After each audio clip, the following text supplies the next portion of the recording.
what is the inspiration for Patchwork? Like his complete design? Well, I mean, I had to work around having to wear glasses and being able to see, and then I had to make up for the lack of hair on my head, so I grew it on my face. And I guess just kind of just trying to be separate and fit in with the other robots. So I had to pick the only other metal that Mayron makes, which is bronze, and then I don't know, just kind of working within like nothing in particular. The hat is brilliant. Thank you. Yeah, I mean, the name came before all of the stovepipe stuff. I knew Hatchworth was going to be his name, but what was the other? The TikTok robot from what's that movie? Return to Oz was a complete coincidence. Maybe somewhere in the back of my mind he kind of existed because he has the round. But yeah, I wanted to be more round and more wiser looking than the other two robots. And it shows in the character. Right? Yeah. Well, the mustache. Yeah. It's the wiseness. It's funny because when you first when people first heard your voice, they were like, some people were shocked because they didn't know your voice was so high. Yeah. The mustache. I just found that funny. It was like, the first time I heard you speak, I had the same reaction. I was like, Hey guys, what? be a robot! Is that a lady talking? I don't. Anyway, sorry. Yeah. So I mean, just try not to stand out too much. Try not to fit in too much, which is kind of how I've always approached life. So. Way in the back, the green. If you could play any instrument besides the one that you already played, if you could play one, what would it be? If you could play any instrument besides the ones you play, what would it be? Oh boy. Well, I really wish I could play drums very well, but it takes a lot of practice. But I just got a trumpet, so I'm gonna try to learn that really well, I guess. Guitar, bass, and piano are pretty much cover everything that I would want to learn, and I kind of know those pretty well enough. So. It would be cool, like learn, violin or maybe just guitar. I started practicing guitar a couple years ago, but there's just no reason for me to do it in the band, so the motivation's just not there.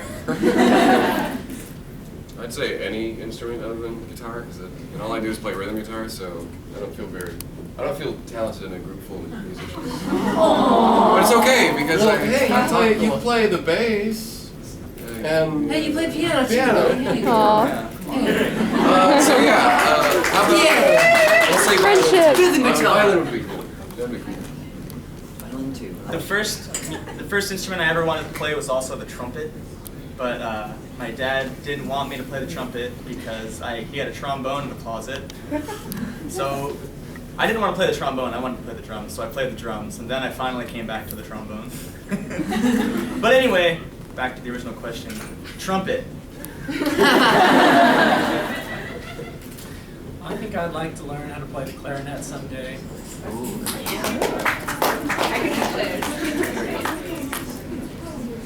Man, on this, since I'm not a musician.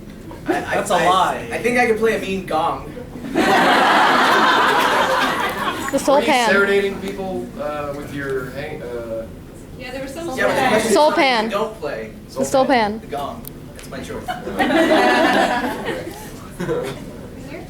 I'll probably stand up so it's not Phantom's voice. I only play piano, so she can feel good about playing more than one instrument. But I just wanted to know, since most of you play like multiple instruments, how did you go about learning? Did you teach yourself? Did you take lessons? Like, I'm just curious.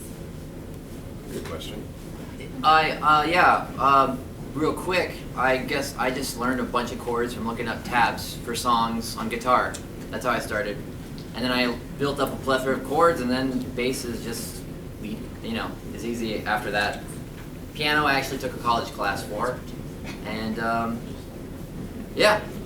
mostly self-taught besides piano. I learned melodica like in the first year, so I wasn't the only robot besides Upgrade not playing an instrument. So at first it was really just David and John would show me what to play and I just memorize it. But that grew into having an ambition to write my own music. So I picked up the accordion and studied for 2 years. while I was just performing in the band, I think last year I finally came out once I had studied enough to, be decent. So now I play by ear, but I've gotten a little better. So that's me. I'm the least musically gifted in the band, but I dance a lot, so it makes up for it. I always wanted to play an instrument. I think both Bunny and I, as kids, always were writing songs and stuff. We just didn't know how to play instruments. In senior year of high school, I was taking a weight training class because we wanted to get big. And you take weight training when you don't want to have to do PE because, man, running sucks. But I met this guy, Samuel Luke, there, and he was like in a band and stuff called Mountains of Europe, and he said, "Oh, you play guitar?" I'm like, "Well, I have a guitar. I don't know how to play." And then he said something like, "Oh, you got to look up tablature." And I'm like, "What?" And so I started doing that. What? Sam kind of taught me how to play guitar back in high school. So. Oh, Carolina taught me how to play guitar, so it's all cyclical.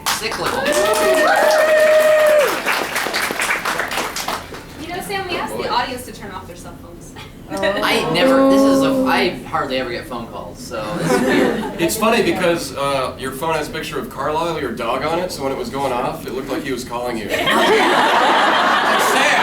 you were tethered to that dog. But yeah, so Sam taught me, and after that it was self-teaching, and I took what I learned from playing rhythm guitar to learn a bit of piano in college, because that's what I did in my free time. I just went into the music rooms. And you're not supposed to if you're in a ton of music classes, and I never did, but I did anyway. And I just sat there and would play for hours, and I'm still not very good, but it's still fun to play even if you can't play. Zombie. Yeah, that was the first song that we played, the Cranberry song. David taught me how to love again. Okay. Well, I grew up with piano in my house. So, for the longest time, ever since I could ever sit down and reach my feet to the ground, I think I was always just playing the piano by ear, not really knowing what I was doing. Apparently, if you all play piano, you're supposed to play like a regular triad with your thumb, middle, and pinky, but I just played it with my pointer, middle, and ring finger. So I was very self-taught with those type of chords, and then I've had 2 piano lessons before I went to college, and that was the only thing I learned because I ended up firing her. I didn't like her. She was an old woman. Really, really mean. So I think having a solid piano base definitely propelled me into more musical thinking, So I think if anyone's young enough to start, or you're never too young to start, play piano. If you ever want to get better, it's the best. I started on the piano, and that helped me later on move onto the guitar, which John actually showed me my first song, which is Blackbird by the Beatles, and that led me to the bass, and then I was gifted a banjo. They're having a hard time hearing you back. Oh, sorry. I started on the piano. I moved from there to the guitar, and then after that, the bass is basically the guitar, just minus the top 2 strings, and then someone gave me a banjo, and then as I started traveling, playing music, I got more and more instruments accumulated. I learned them all because I needed something to do, and I have an interest in music, so that's where I'm coming from there. Even though, again, I'm not the musician in the band, I also started on piano. I had 2 years of piano under my belt. And I played trombone for 9 years through school. And I gave it up after high school because marching band ruined everything for me. So now my instrument is my soundboard. And skadoosh, there you go. Yeah, orange hair way in the back. Try to get some of you guys in the back. Personally and as a whole, who would you say are your greatest influences? Who are your greatest influences musician-wise? I think we just went over that. It is roughly similar. Yeah. So it's just. I think we already went over that one. Oh, darn it. Yeah, in the back. Yeah, you. What inspired you to create the character as Rex Marston, Captain Albert Alexander? Is that going to continue in the next album? Yeah, so the question was what inspired the characters Rex Marksley and Captain Albert Alexander? And if they're going to be in, continue that in the next album. Well, I like the story songs, and I kind of started with Captain Albert Alexander, did that in Balboa Park for a long time, and Bunny, I mean, developed a mime skit over the years of us playing that song. I mean, we started that pretty early on. So there's a whole mime skit that kind of goes along with it it evolved into what it is now. And the second story song is what I called him, was Rex Marksley. And basically just making songs out of, I guess, pop culture, that whole nostalgia for old things. Like Pirates is cool when you're a kid, and Cowboys are cool when you're a kid, and pretty much anything like that. Spacemen, all that. So there definitely will be, we call them heroes as well, because I mean, Suspender Man's not really a hero per se, but I guess he's a hero in our universe or whatever. But yeah, we definitely have more of those songs, and we'll always have at least one on any new album that we come out with, and there is one or two on the next album as well. Did you guys go to mime school or something? How did you learn how to do all your emotions? The question was, how did we learn to do mime? And basically, we were taught by a man named Jerry Hager, who for 26 years was the Seaport Village mime in San Diego. He was almost their mascot, kind of an unofficial mascot. He did the white face and entertained kids. He taught at Grossmont College, and I took a mime class just on a whim, where I met John Sprague and Aaron Burke, and I had a lot of fun. Found out I had a knack for it. And I told David, who had been taking his theater acting class, you should take this with us, so we did. And we kind of formed this bond with Aaron and John, and yeah, we just studied. We took the class like 4 to 5 times, just so we could, I don't know, hone it. And then we did a lot of street busking and a lot of white-faced silent auctions, because you're mimes, and that's funny, and there's a lot of those. I don't know, we did like 4 of those, and it was like, wow, this is getting old. We did like children's camps as pirates and cowboys, and so we were clowning, we were miming, and that was way before the robot, I believe. Right? Yeah, the robot kind of stuck out to us in mime class. It was always cool to see Shields and Yarnell. They had a TV show variety show in the 70s, I believe.